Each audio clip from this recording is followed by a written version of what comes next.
Here's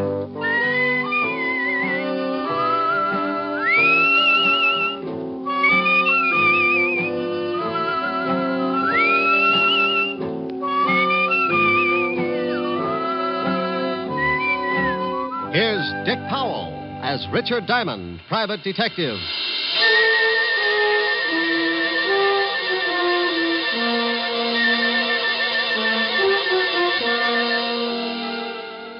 Hello there.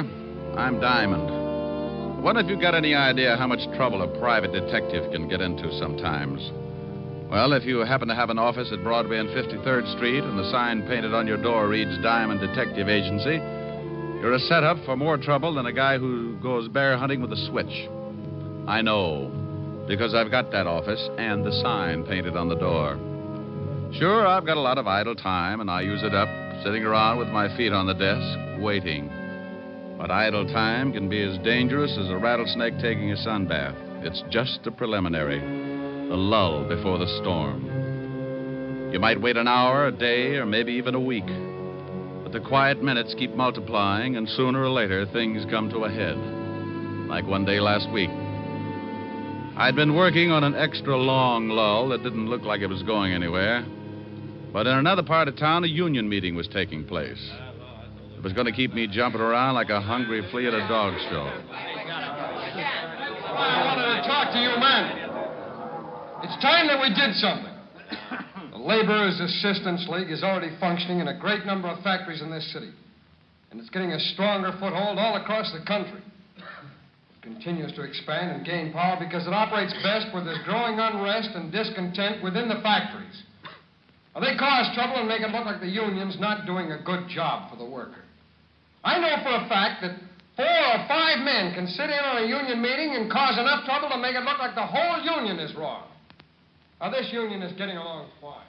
He's really out to make trouble tonight. Yeah, if he keeps it up, this is going to be a tough union to crack. He won't keep it up. We're going to take care of him. Oh, what good will that do? His brother Phil will be in from California next week. We can shut his brother up, too. Are you sure he planned this thing with his brother? Yeah. When he gets in from California, he's bringing enough information to put us out of business. Well, that just gives us a week. He's talked too long. Let's break this meeting up. Is doing just that. Yeah? Well, how do we know you're not talking through your hat? Well, now, look, you all know me. I gripe as much as the next guy. But I know for a fact that this league is not only working like that all over the country, but now it's beginning to move in on our factories and our unions. Yeah, but how do we know it's such a bad thing? They're a bunch of racketeers. And if you don't believe me, you come to this meeting next week, and I'll give you the proof you want. Well, I guess you're right. He promised them proof in a week, and that's what his brother gets in. Don't worry about it. When he gets the package, he won't be able to give anybody anything.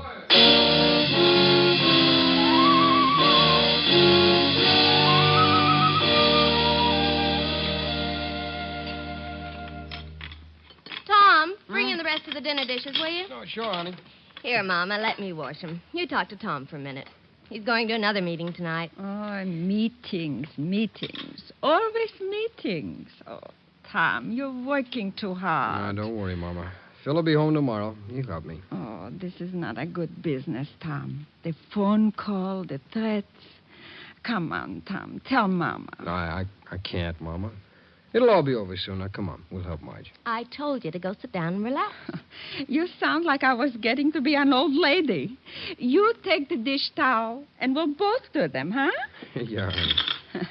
Your wife thinks I'm getting too old to wash dishes. Just you wait until she has a daughter-in-law. I think Mama's hinting. Oh. Mama, shame on you.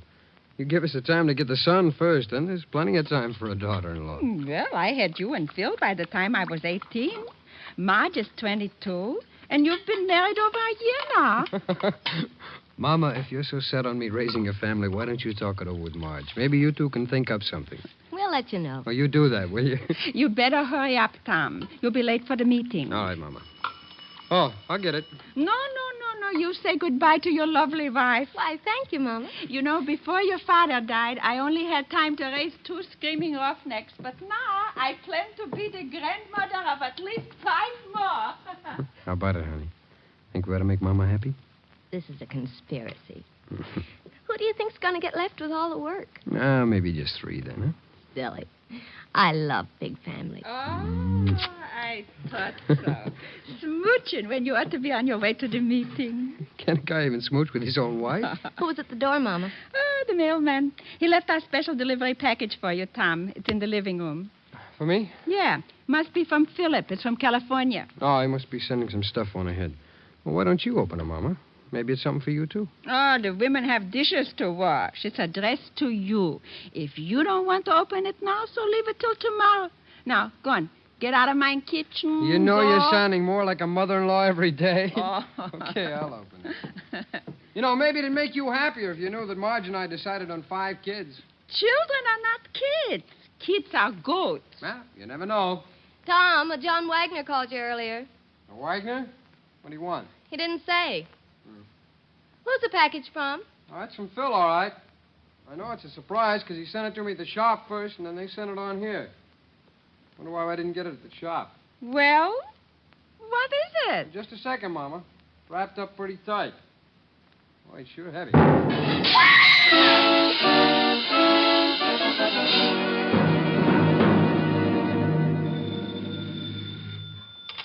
Diamond Detective Agency, murder solved cheap. We eliminate the middleman. Oh, by George, that was a good one. Is this Lieutenant Levinson, the homicide kingpin? Yeah. Rick, get down here, will you?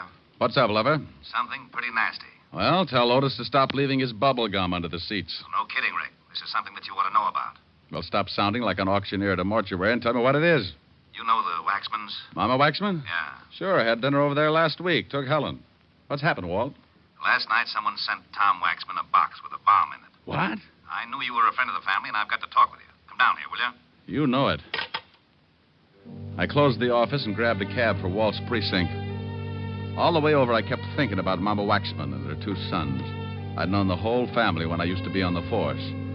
Tom, who used to sing first tenor at the synagogue, had gotten hit in the throat with a baseball. And Cantor Weinberg asked me to take over for him, so I sang that day in Tom's place.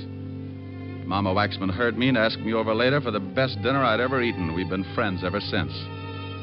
The cab dropped me off at the station, and I went in fast. Sergeant Otis was sitting at his desk reading the Police Gazette. Hello, Otis.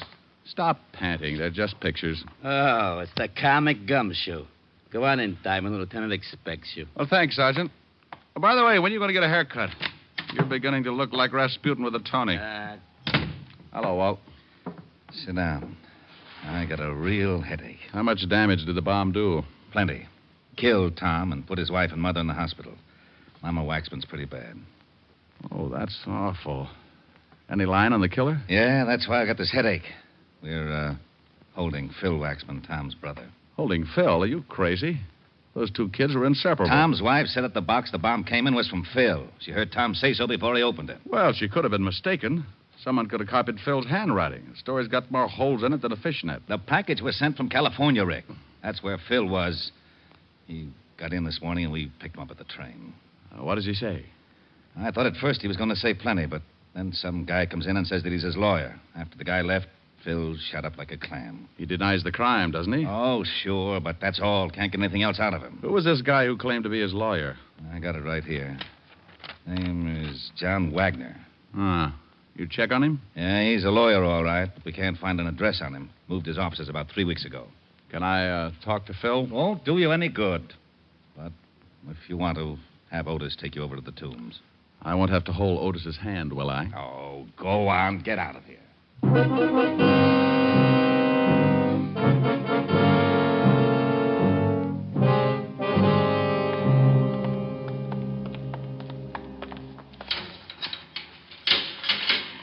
There's somebody to see you, Waxman. All right, Diamond. You got 5 minutes. How are you going to keep track, Otis? On my fingers. Well, that'll only get you up to 13. I'll scream if I need you. How are you, Phil? You're in on a tough rap. Yeah.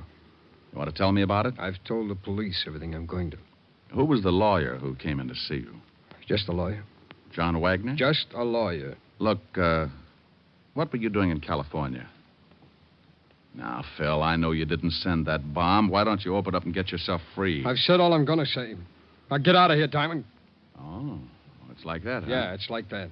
Oh, come on. Go on, Phil. get out. Okay. But don't forget your mother. You don't want to let her down. I'm going over to the hospital and see her now. Hey, Otis, let me out of here.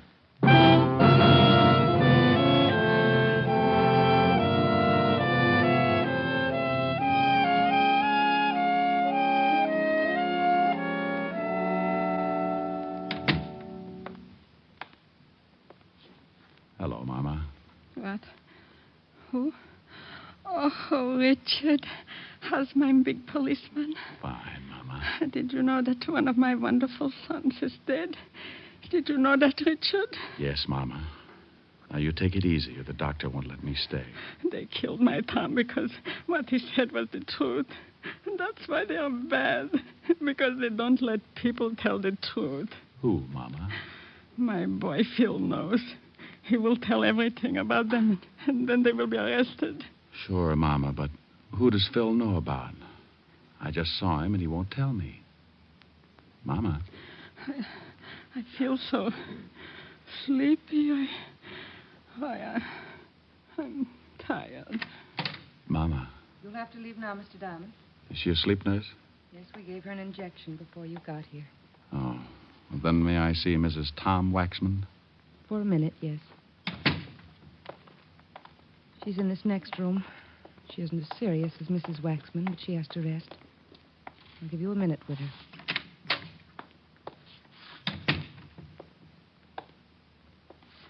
Marge?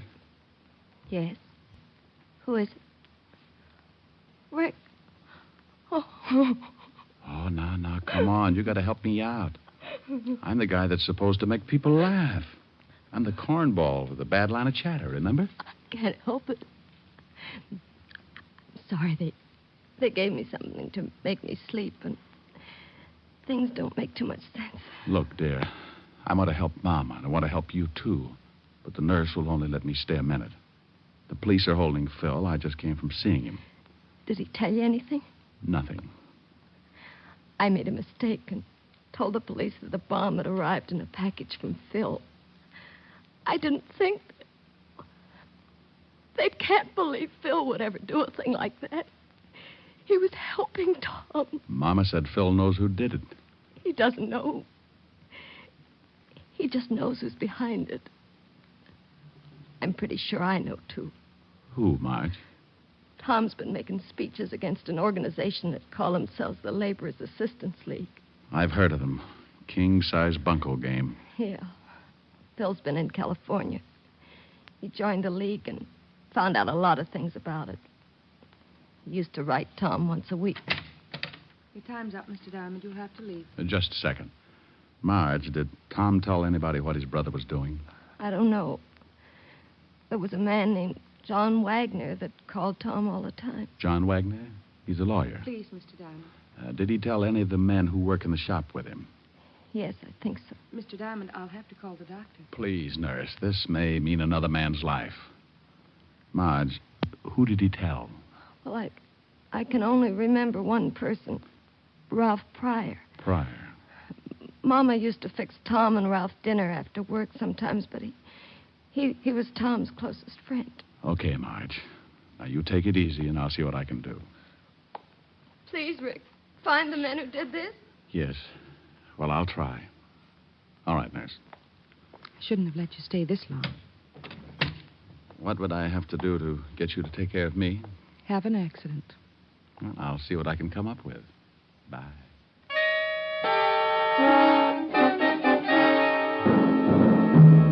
I left the hospital and walked out on the street. One of those sidewalk photographers snapped my picture and handed me a card in case I wanted to send him 2 bits for the print. I threw the card away and headed for the factory where Tom had been working. The superintendent took me down and introduced me to the new foreman of the shop. Yeah, pretty rough about Tom. That's an understatement. Tell me, when did you take over Tom's job as foreman? This morning. How long have you worked for this shop? About 3 years. Why, are you a cop? I might be. You know a guy named Ralph Pryor? Sure, that's him, right over there about that there turd lathe. Want me to call him over? No, I think I can make it under my own power. Hey, you Ralph Pryor? Yeah. You knew Tom Waxman pretty well, didn't you? Yeah. Well, don't cry on the machinery. It'll rust. Who are you? What do you want? Name's Diamond. Let's say I'm a friend of the family. Well, good for you. What are you snooping for? I've got an erector set. I just love machinery. Well, don't get too close to this machine or it'll take your arm off. As long as it's not the one I count my money with. How long have you worked here? None of your business. Where were you during the war? Same answer. Well, thanks, Mr. Pryor. You've been grand. Hey, Foreman. Yeah. Did you talk to Pryor? Yeah, he's the quiet type. Say, how does the mail come in here? From the mail room. Ask a silly question. No, I mean, who brings it in? No special one. Foreman usually sends someone after it. Do you remember a package coming here for Tom yesterday or the day before? No, if there'd been one, Tom would have seen it. He was the foreman then. Where can I find the mailroom? Up the hall to head the stairs. Thanks. Sure is too bad about Tom. You said that. Say, didn't I know you all back in Little Rock, Arkansas? No. I'm from Malvern. I just thought I'd ask.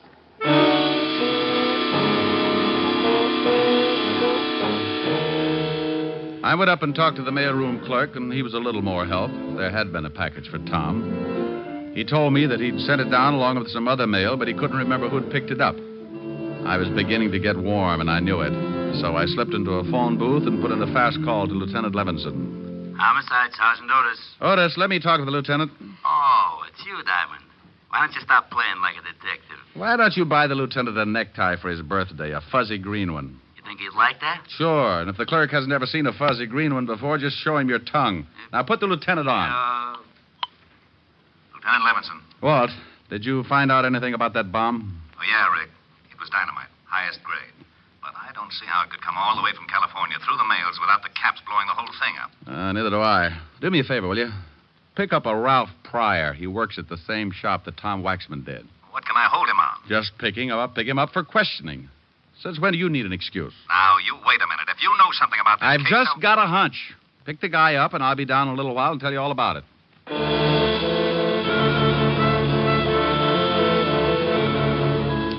I hung up on Walt just as he was getting around to the words you could censor and headed back to the factory. I waited around outside for about 10 minutes, and then, sure enough, a prowl car pulled up, and two boys in blue got out and went in. In a couple of minutes, they came back outside, only this time they had company. Ralph Pryor. I waited until they had pulled away, and then I hailed a cab and headed for the 5th Precinct myself. Oh, where have you been? Snooping, Walt. I just saw your boys pick up Pryor at the factory. Thanks. Now, would you kindly tell me what you wanted him picked up for? Oh, it's a long shot, Walt. I found out he knew what Tom's brother was doing in California. What was he doing? Getting some information on a racket that's been trying to muscle in on Tom's local union. In California? Yeah, they're operating all over the country. You've heard of them. Laborers Assistance League. Oh, those leeches.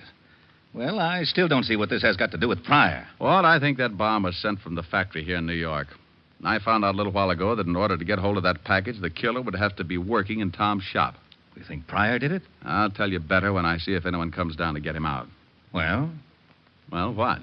Well, what are we going to do? Sit here and look at each other? Well, that's a pretty ghastly thought. How about a fast game of canasta? Oh, you know it's a lousy two-handed game. Well, I'm just trying to help. We could play jacks, but twosies throw me. Yeah, what is it, Otis? The lawyer, John Wagner's out here. He says he wants to see the guy we just picked up. Fast word? Ralph Pryor? Yeah. He says he represents some kind of laborer's assistance league or something. Said that Pryor's a member. All right. Let him see him. Okay, Lieutenant. John Wagner, that lawyer who came in to see Phil Waxman this morning, is back again, Rick. It's time to see Pryor. Yeah? Well, what are you looking so smug about? Looks like the hunch is going to pay off. You mean this lawyer is tied in with the killing? Well, I'm not sure, but I think so. Tom Waxman was making speeches against the Assistance League. Now, a lawyer from the league shows up to help the only guy who knew what Tom was up to and worked in the same shop with him. Now, I suppose you want me to hold the lawyer. No, Walt. Why? How do I know? That's what I asked you. What? Am I supposed to know everything? Lock him up if you want to. What for? He's not guilty. How do you know he's not guilty? Because you had me pick up Ralph Pryor. Well, let him go, too. Let him go where? With his lawyer. I thought you wanted me to lock up the lawyer. Walt, that was your idea. What was? Locking up the lawyer. I don't want to lock up the lawyer. Well, let him go. He's not in. Pryor Well, is. let him go. Who? Phil Waxman. How did he get in here? I don't know. You put him in. Of course I put him in. Now, why should I let him out? I don't know. I ask you. Ask me what? Why you put him in. Now, wait a minute. Otis, Yeah, Lieutenant? empty the jails and throw this idiot out of my office. Thanks, Walt. Bye.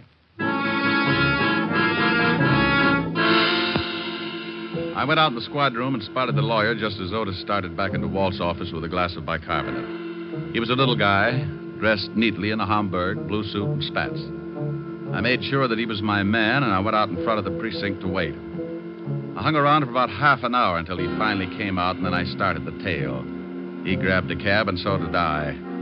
We went across town, and I watched him as he got out and went into a big building on 38th Street. I went in after him. We rode the same elevator to the 8th floor. We both got out. I made like I was looking for a room number, and he went in the door with a sign on it reading Continental Shipping, offices in New York, California, and London. I got close to the door and could hear a phone being dialed. I'd have given my eye teeth, complete with the fillings, to have heard what the conversation was about. Yes, I just went down to see him. He'll be released in an hour. I've got him passage on the tramp steamer. When they release him, he'll meet me at a place I picked, and I'll give him the ticket. I'll tell him the police are up to something, and he'll have to get out of the country. Now, don't worry about that. He'll never get there. The captain of the ship is being paid to see that he doesn't. All right. Yes, everything is going as well as can be expected. Oh, one more thing. A friend of Waxman's, a private detective, is following me. One of our men took his picture coming out of the hospital after seeing Waxman's mother. Yes, well, don't worry about it. I can take care of him when the time comes. All right, goodbye. I waited until he came out of the building and the hunt was on again. I grabbed another cab, and it took my last $3 chasing him to a little waterfront dive on Canal Street. I followed him in and watched him sit down in a booth at the back of the room. I made like an unhealthy patron and took a table near the door where I could watch.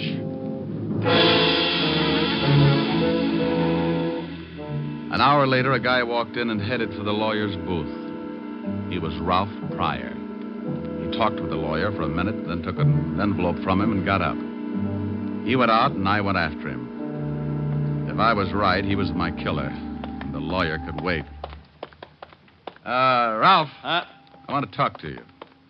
I thought I told you to stop snooping. Bad right ear. Let's step in this alley. Oh, what? Get in the alley. Hey, what do you think you're shoving around? You're just full of questions. You know, mister, you're not so big that you can't end up with a busted head. Now, let me go. I guess you better understand something. Oh. Get the point?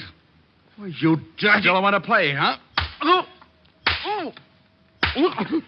Maybe you haven't guessed it, but I'm mad. I'm going to kick you from one end of this alley to the other until you tell me who sent that bomb to Tom Waxman. I don't know what you're talking about. Okay. The state might slap my wrist, but I don't like losing good friends. Oh, my nose. You should see Mama Waxman. She looks a lot worse, but she's got a lot more troubles. She lost a son. Oh. Wait a minute. I can't take any more. Sure you can. Sure. Just think about something else. Tom Waxman, maybe, or his wife and mother. Want to tell me? Okay. No. Please. Wait a minute. All right, I did it. Leave me alone, will you? You picked up a dummy box sent from California to the factory and you planted a bomb in it. Yeah. Why? Because Brother Phil had evidence enough to smear the League? You know a lot, don't you? Sure, Tom was going to present the evidence in front of his union. And the League sent an empty box from California addressed with Phil's forged handwriting. And I went up to the mailroom and picked up the box and put the bomb in it and sent it to Tom's house. You do it for the League? Yeah, I did it for them. Who's the boss of the League? I... Come on. All right. It's... Oh. Now you'll never know. Wow. Mr. John Wagner, complete with Derringer. I hope you noticed the error of his ways, Mr. Diamond. He talked too much. You got a funny way of keeping clients out of trouble. I'm glad you noticed. I'm going to do the same for you. Won't you need a retainer? No, this one's on the house, so to speak. I think you're going to get one anyway. That cop at the end of the alley with a riot gun doesn't look like he's hunting golfers. That is a very stale attempt at throwing me off guard. Anyone that would be stupid enough to try a worn-out stunt like that deserves to die. You'll make it easy for me. Okay, suit yourself. Fire when ready, Gridley. What do you think? Thanks, Walt. You arrived in the nick. Nick Pick, a big gazunt. Why can't you get mixed up with a wife beating or something? The taxpayers are getting tired of seeing their streets cluttered up with a lot of bodies. Now, don't you yell at me. How did you find me? I knew something was up, so when Ralph Pryor was released, I tailed him. I saw you tailing Pryor. I saw the lawyer tailing you, so I tailed the lawyer. Well, if you'd had an 8-piece band, you'd have had a parade. Oh, nuts. Oh, what's the matter, Walt? You'd have had to shoot him. He was going to kill me. Oh, I'm not worried about that. Well, what is it? I forgot to bring my bicarbonate along.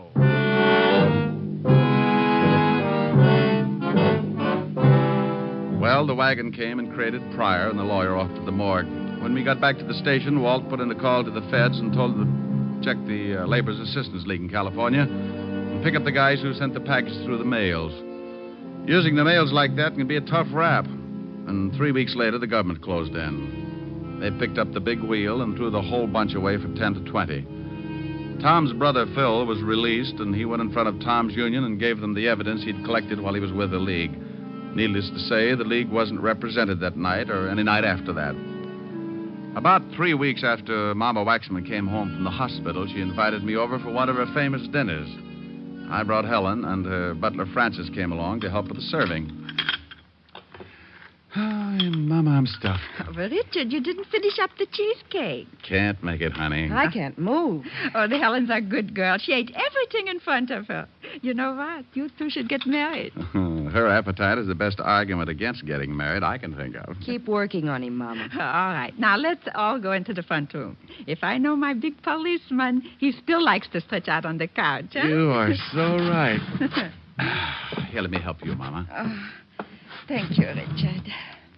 Where's Francis? Oh, he's in making some coffee. Oh, he's been such a help. Before the accident, it was nothing to serve supper. You sit right here, honey. All right. Thank you. I won't have to eat another thing for a week. Here's the coffee, Mrs. Waxman. Francis, you must call me Mama, like the rest. Oh, yes, ma'am. Mama. Did you have enough to eat also, Francis? It was simply wonderful. You know, someday if Miss Asher doesn't mind, I'd like to stop by and, well, to swap recipes, as it were. Well, I think that would be wonderful, Francis. Why don't you do that? I'll give you some fine ones, Francis. Where's Phil tonight, Mama? He had to go to our union meeting. He's going to work in Tom's shop.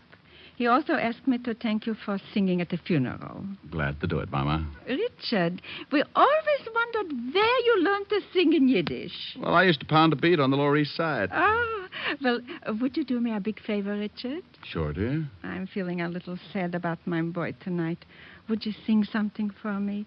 This song he liked you to sing. Oh, I'm a little full of dinner, Mama. Please, Ray. Oh, yes, sir. Please, Mr. Diamond. Well, all right. Mimi. A Yiddish Mädel, darf a Yiddischer boy. It's pretty good for a shaker, sir, Mama. Fine. Du schöner Mädel, denn es darf sein a Zoi. What does it mean? Don't tell her, Mama. Weil in der Teure ist geschrieben, in a Zoi ist du's verblieben. A Yiddish Mädel, darf a Yiddischer boy.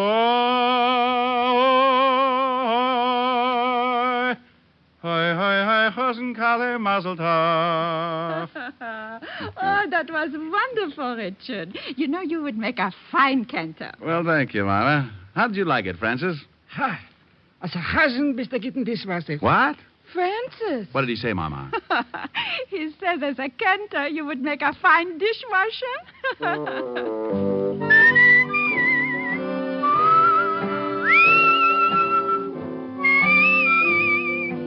You just heard Richard Diamond, Private Detective, starring Dick Powell. Hey, Eddie, you mind if I butt in for a minute? Not at all, Dick. Thanks. I just wanted to tell the people that next week our show is going to be on at a different time and a different day. The day will be Saturdays instead of Sundays. And would you please look in your newspapers for the time? Thanks, Dick. Yes, ladies and gentlemen, Richard Diamond will come to you next Saturday at a new time. Be sure to check your newspaper for the hour. This program has come to you from Hollywood. This is NBC, the national broadcasting company.